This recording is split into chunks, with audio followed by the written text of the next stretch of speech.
This edition of MacVoices is sponsored by Linode, high-performance cloud hosting for everyone. Visit linode.com/MacVoices and take $20 off your first server package. Welcome to MacVoices. This is the talk of the Apple community, and I'm Chuck Joyner. Folks, I'm always look forward to a visit with Bryan Chaffin because you just never know what we're going to discuss or where that discussion is going to go. So hold on to your hats. And I do mean hats. Bryan, good to see you. Hey, Chuck. Good to be here, man. Thanks for having me. Hey, it's always a pleasure. It's always a pleasure. Should we get into the discussion of the hat now or later? Sure. Let's talk about the hat. Well, Bryan has been educating me pre-show about the differences in hats and why you want a hat made from beaver felt as opposed to other animals. Yeah. So like cowboy hats are generally made out of either rabbit felt or beaver felt or a mix of the two. If it's a felt hat at all, that is. And beaver felt is waterproof and lasts like forever.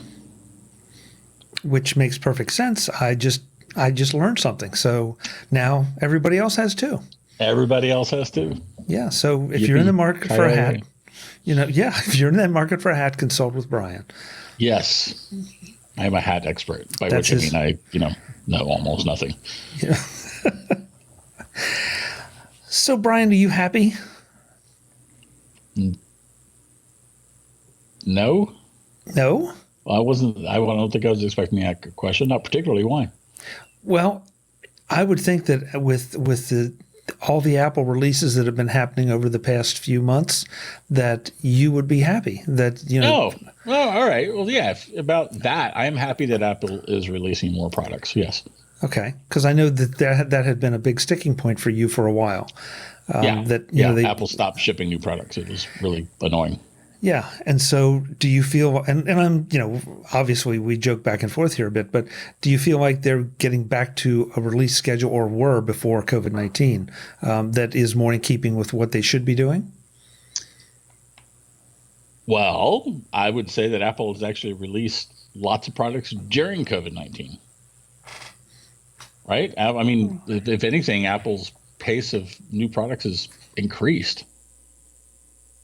Although, I was wondering about that, if it doesn't feel like it's increasing simply because they're not bunching up everything into media events. So, we've gotten basically a media event's worth of stuff stretched out over multiple weeks. And so it just feels like Apple's releasing products at a nice pace. Which begs the question then, what do you think we'll see out of WWDC? Do you think any of this stuff would have been held for WW? No, if we were having it? No, not this stuff. I hopefully we'll get an iMac Pro. The iMac Pro is the now neglected product. It was introduced 3 years ago this June, which is ridiculous, and then shipped 2.5 years ago. It's ridiculous. We haven't had any kind of update on it. So, but it's cool because we're still paying the same price. So that's swell. I enjoy that a whole lot. It makes me very, very happy. And so I'm hoping that'll finally be updated. And that's the kind of thing I think we'd see, right? We don't see consumer devices at WWDC. No, and I guess an iMac Pro would be considered, not to be smart about it, but closer to a pro level device, or something that developers would use. Yeah, for sure, it is a pro level device. But although maybe it is aimed more at creative pros. But regardless, it was introduced originally at WWDC, and it's well overdue for an update. I mean, Apple should either kill it or update it. So the obvious question has to be then, and I realize it could vary from product to product, but how often should the refresh cycle be? Once a year. You think? Yes. I don't want to pay last year's prices or this year's prices for last year's technology. I don't want to pay this year's prices for 2-year-old technology. Or like we had for the iMac, the Mac Mini, we could pay this year's prices for 7-year-old technology or six, however long it was that the Mac Mini didn't get updated. Okay, so then let's define an update, because it drives me crazy when people say, "Well, I'm tired of this design. I'm ready for a new design." And okay, so what exactly do you want? I mean, for those people that have an idea of something that they want in a new design, great. But these things have all evolved to a point where, unless there's going to be a radically new function assigned to them, it feels like we're almost at an optimum kind of design.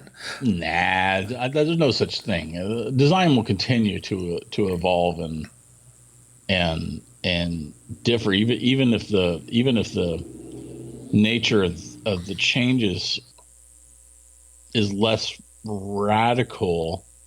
But I mean, I don't think there's any such thing as optimal design because look at the difference. Look at going from tower PCs to the iMac to the iMac with the flat panels, and then of course eventually to the aluminum iMacs. And at some point that's going to change somehow. But that's not the point. When I'm talking about some kind of update, I want the latest processors, I want the latest RAM, and I want the latest GPUs, and I want the latest ports. That's what I want. Okay, so we're talking about refreshes as opposed to Yeah. Okay. Yeah, for sure. Okay. Yeah, I don't care that the iMac that is on so I had the 2019 iMac on my desk now, and it replaced the 2015. I don't care that they look the same. Mind you, some new lovely design with a lot less bezel and maybe a lot less frame around it, that would be fantastic, but in no way does it bother me that my 2019 iMac looks like my 2015 iMac. Okay, so you're buying performance is what you're talking about. Yeah, more specifically, like so sometimes people will say that this is so illogical. It infuriates me. So people will say, well, why does Apple need to update its computers every year when I'm not going to buy a new computer every year? Well, it turns out that you're not the entire freaking market. It's like when I go to buy a device, I don't want to be buying multi-year-old technology. I just don't, especially when I'm paying today's prices for it. I mean, if HP can figure out how to release updated computers all the time, it seems like Apple could do it. If Dell can do it, it seems like Apple could do it. If Lenovo could do it, it seems like Apple could do it. And to that effect, Apple has been refreshing stuff much more frequently in the last couple of years, which is fantastic. The iMac Pro is the standout. It is a 3-year-old design that has been shipping for 2.5 years. Almost a 3-year-old design. So then you think, I mean, but this was what Apple was trying to get away from, especially one of the reasons that was stated that when they left Macworld, they were trying to break away from the pressure of that 1-year release cycle. No, they were trying to get away from having to announce things on someone else's schedule. That's a lot. I've never heard that it was getting away from the yearly refresh cycle. I've never heard that ever. Well, but if the ideal refresh cycle is a year and you have a once-a-year event and that's when you announce stuff. But there were other events. Apple had other media events besides Macworld. Yeah, that's true. That's true. I accept your apology. Okay. I didn't remember that part, but all right. You're the guest, I'm the host. We'll just go with it. We'll just go with it. With apologies to Stephen Colbert for ripping him off. Yeah. I don't know. I guess I get what you're saying, but I also feel like once you buy something, I mean, I would like for it to feel like I'm current, at least for a little while. Yeah, whatever. I have no sympathy for that either, man. I have no sympathy for that. Get what you need when you need it, and don't expect the rest of the world to sit still so you can feel pretty about your purchase. Yeah, but don't you think there's something to be said that and maybe I know, I think I hear your answer already, but if I know that something is going to be refreshed, I'm going to put off buying it. Mm-hmm.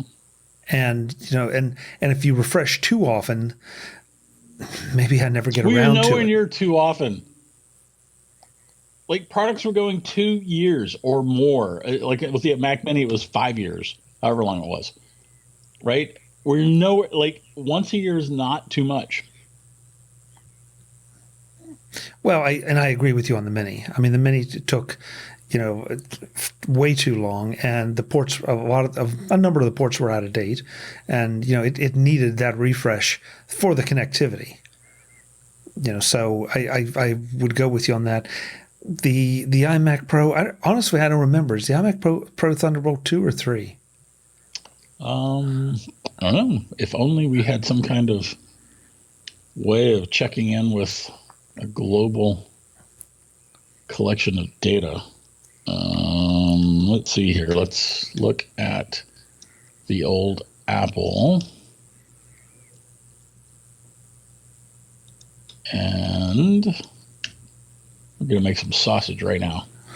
iMac Pro, tech specs, Thunderbolt 2. Oh, what? Nope. Thunderbolt 3 and 3. Thunderbolt 2. Oh, both? Yeah. I don't think I remember that. Okay. That's interesting. I didn't remember that either. Thunderbolt 3, digital video output, native display port over USB-C. Thunderbolt 2, HDMI, DVI, and VGA output supporting using adapters. Oh. So so Thunderbolt 2 is oh, no. God, that's terribly worded. So the VGA stuff obviously is with adapters. No, because DVI, there's no DVI port on those, is there? I didn't think so. USB 3, Thunderbolt 3, Ethernet. Yeah, it doesn't have Thunderbolt 2. It's Thunderbolt 3. Thunderbolt 3. Okay. Yeah. Okay, so then for a new iMac Pro, you'd probably be looking at faster RAM, faster processor, recent video cards. Yeah, recent video cards, maybe arguably faster. I know. And a door to replace my own RAM. Yeah, that's another thing. Same door that's on the iMac. They paid money to design the iMac Pro without the door. They paid extra money. They paid designers extra money and extra tooling to design that thing without a door. So that the Pro machine can't change its own RAM. This is so ridiculous, man. I'm a little tense about that, Chuck. Yeah, I got that impression. So I don't want to start any rumors, and I don't, and this is not criticism, but I feel like some of the decisions I think I see coming from Apple would not have happened if Johnny Ive had still been there. Yeah, I think so. Yeah, I absolutely think so. Yeah. I mean, the keyboard issues have now been resolved on the MacBook Pros. And who knows? I mean, maybe that is one of the things that's holding up an iPad Pro is that's having to be retooled again. I don't know. Yeah, and we've had new devices that are thicker. Like, thicker than than whatever it replaced. That's like unheard of during the Ive era. Listen, I love that man. He did some amazing things for us as Apple fans and Apple device users. But he needed Steve to keep him in check. Well, that's an interesting perspective because I do feel like there was a certain that it became a bit of an obsession. Thinner, lighter. And then a lot of us were putting battery cases on our iPhones and, carrying external batteries. And, I personally would like to see some ports moved to the front of my iMac. Not a lot, but just, a couple, so that when I have a portable hard drive, I don't have to be reaching around the back and trying to feel as to, which slot I'm sticking it in. So, that would be something I would like. So many jokes. Yeah, I know. I knew that was coming, but just leave it there. Yeah. Leave it there. I'm going to try. If not, we'll go back to the beaver felt hat. Yeah. And that'll just get us in real trouble. Yeah. Pure beaver, brother. Yeah. It's the best. Yeah, I don't know. I've not seen anything, but it feels at gut level that way. And your point about the thicker devices is a really good one. Yeah, my long running joke was that no one ever said, yeah, I'd buy an iPhone if it was only thinner. Like no one was saying that, and yet we kept getting thinner iPhones with battery life that wasn't getting any better. So, do you think that will affect the? Do you think that'll be a hallmark of iPhone design going forward? Not that they're going to thicken it up and turn it into a brick, but that's going to be something that they I address? hope that we get more battery life out of iPhone as we go forward. I hope that becomes so. I mean, whether or not that's a slightly thicker iPhone or simply that we don't go thinner when we could, by we I mean they, and that instead we get more battery life out of it. I hope that becomes a thing. We'll see. Yeah. MacVoices is supported by Linode. You can build it on Linode. A robust online presence is important anytime, but even more so right now. You need your website or your hosted services to be as stable and secure as possible, but you also need to have those services as responsive as possible. And that's why you need Linode. If you already have a site, take a look at how long it takes to load. If it seems slow, you should look into Linode. Their native SSD storage, 40 gigabit network, and industry-leading processors make sure that your site will load as quickly as possible. And a fast-loading site means more business. If you're looking to build a new site or deploy new services, you should look at Linode for the same reason, but also because of their 10 worldwide data centers, so that your site can be hosted where it needs to be, not where the service provider thinks it should be. And you want to be sure that your site is easy to keep up. Linode makes deployment and maintenance easy with their tools to provision, secure, monitor, and back up your server. And that's just the beginning. So right now, go find out what Linode can do for you at linode.com/MacVoices. That's Linode, linode.com/MacVoices, and take $20 off your first server package.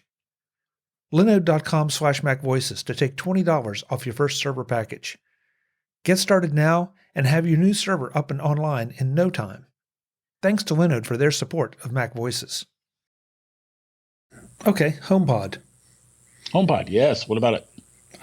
Success, failure, changes needed? I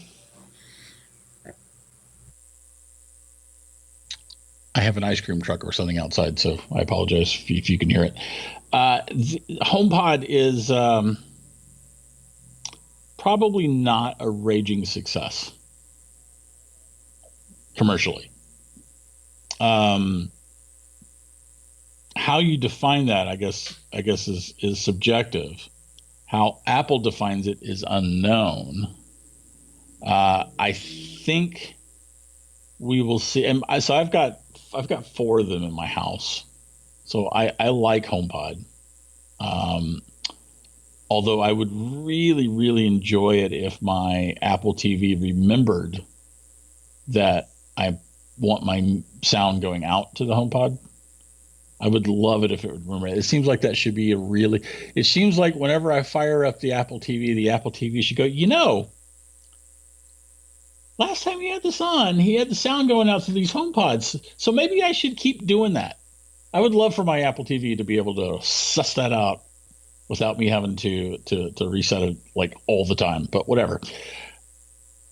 The thing that HomePod needs to me is the much less expensive device that is aimed at Siri and HomeKit as opposed to sound quality. So something to compete, not necessarily to compete directly, but something to fill the same niche that the Echo Dot fills in the Alexa space. But do you think Apple would be willing to make that compromise on the experience? Well, that's just it.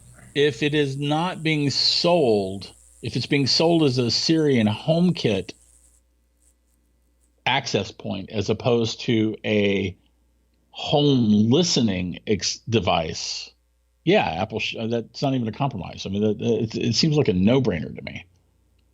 If Apple wants to be serious about HomeKit, it should make using HomeKit seamless. Like my big thing I've argued with my friend John Martellaro a lot about, because he'll say, like, lifting my wrist to speak to my watch isn't hard, or pulling my phone out of my pocket isn't hard. And I say that that's apologist nonsense, because speaking to the air is way better. Speaking to my house, just walking through the house and saying, "Hey, yes, lady, do this or that." Right? That's way better than pulling a phone out of my pocket, wondering where my phone is, or even lifting my wrist to my face. And I'm not talking about from a lazy standpoint. I'm talking about from a living in sci-fi time standpoint. I want to be able to talk to the air and have my home do HomeKit stuff. And if Apple is serious about HomeKit, Apple should be serious about making that a possibility. And that, like, so my apartment here, my duplex actually is not huge. And I've got 4 of these things, and that's crazy. It's insane. People don't have 4 HomePods. I mean, that's just ridiculous. And there are some things that I still can't do just by speaking to the air, that sometimes one of my HomePods won't hear me. Right? So the way to solve that is to have a Siri and HomeKit access point product, something under $100, preferably under. The answer to that on HomePod. Yeah, thanks, Siri. Something. How appropriate! Well, just how deliciously appropriate. Proved you wrong right there. Proved me wrong?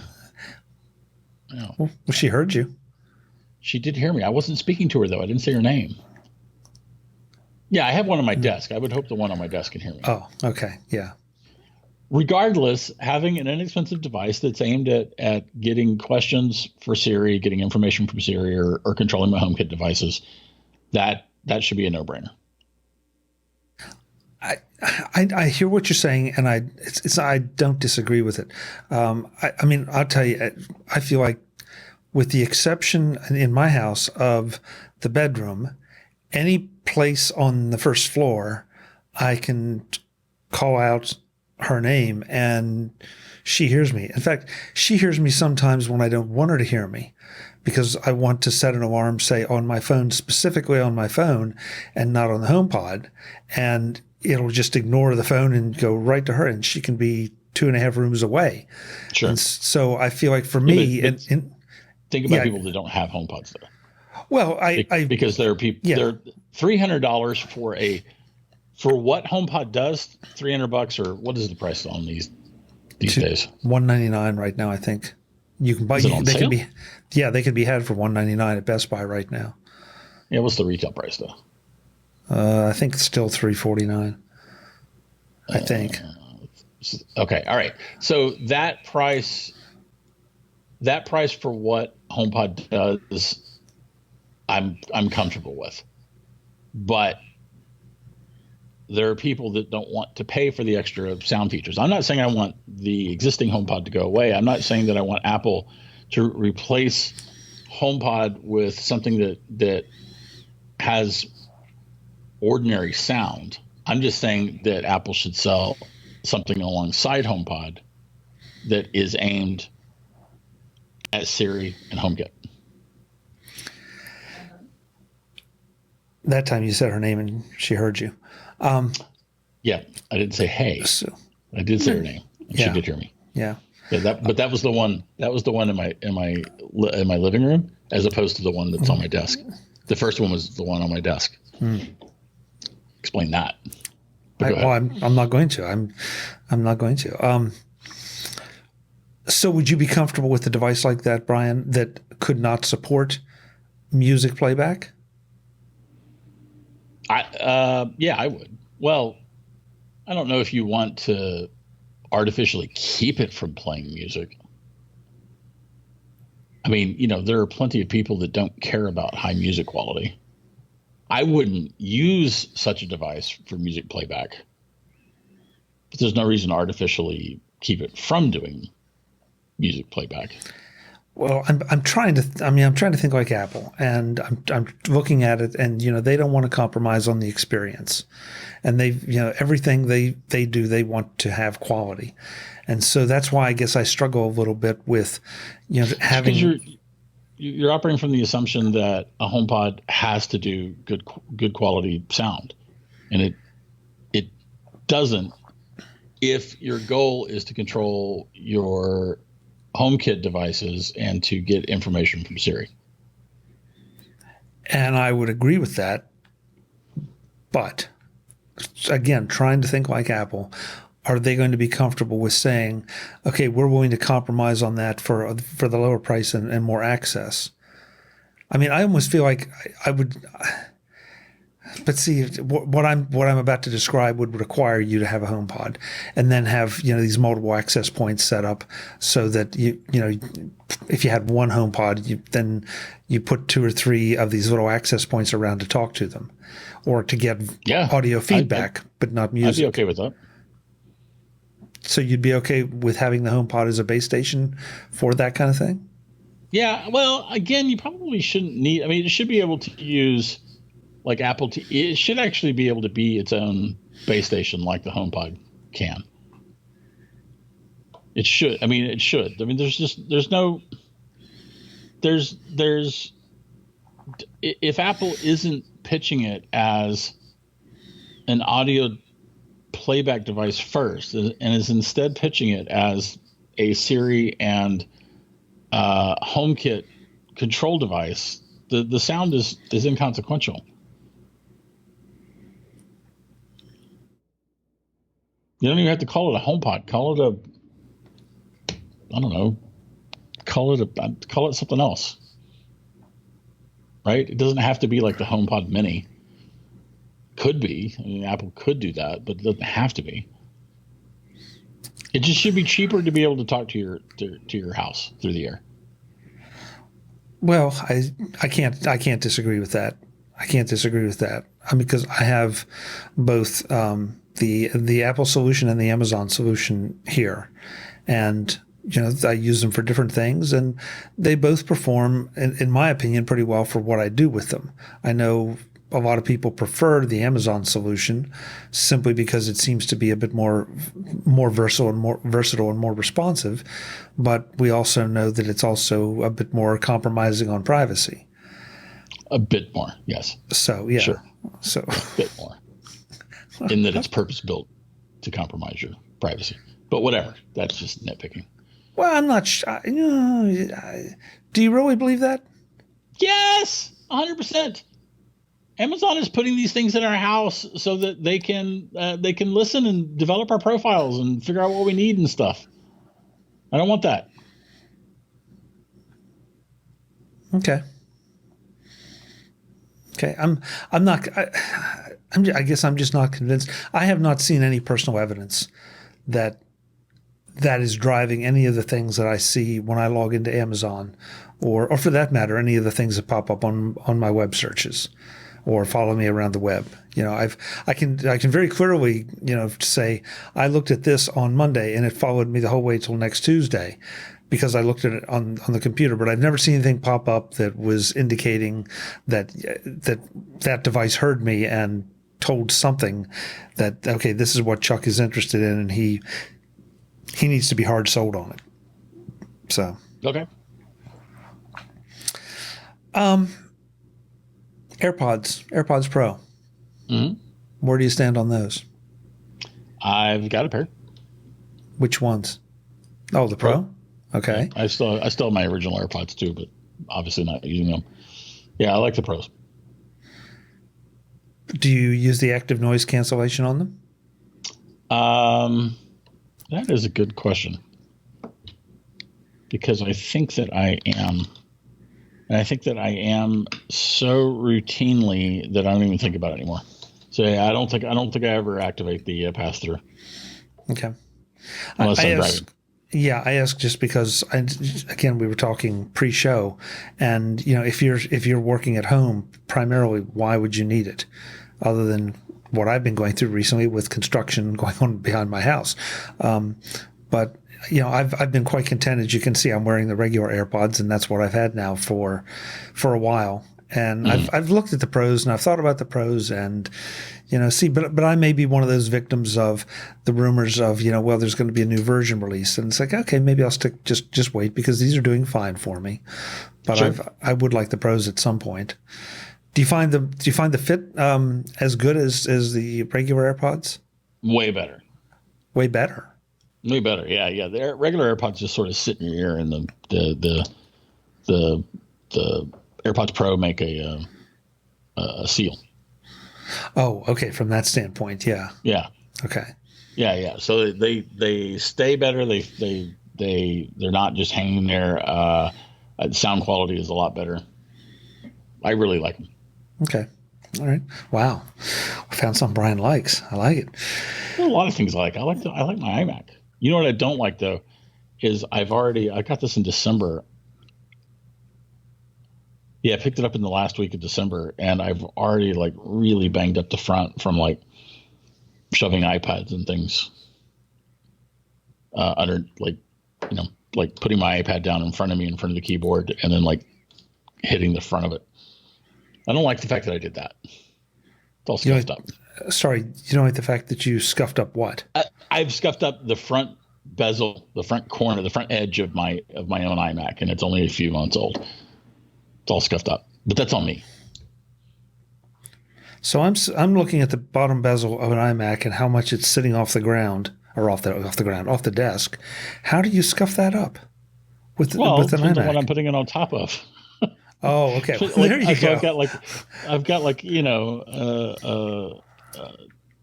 what do I have right now? I've got an iPad Pro sitting on an iPad, sitting on my wallet. That's good. It needs to be there. So, and I've got less room, and apparently at some point I've scuffed it up. Okay. Yeah. All right. First world problems. Yeah. Sorry, I wasn't clear on that. It's like, okay, I'm looking here. You've got. Gee, what do you have? There should be plenty of room. Yeah. Okay. Yeah, maybe I just missed. All right. Yeah, that's all right. In the second part of our conversation with Bryan Chaffin, Bryan continues to share his opinions on the state of some of Apple's products, talks about Apple TV and where it's going, and more. That's next time on MacVoices. Until then, I'm Chuck Joyner. Thanks for watching. Visit MacVoices.com for show notes and to connect with Chuck on social media. Get involved in our Facebook group or like our Facebook page, and get more out of your Apple tech with MacVoices Magazine, free on Flipboard and on the web. And if you find value in it all, consider supporting us through either our Patreon campaign at patreon.com/MacVoices or by making a one-time donation via the PayPal link on our front page and in the show notes of each episode. You will join these fine people who help bring you Mac Voices.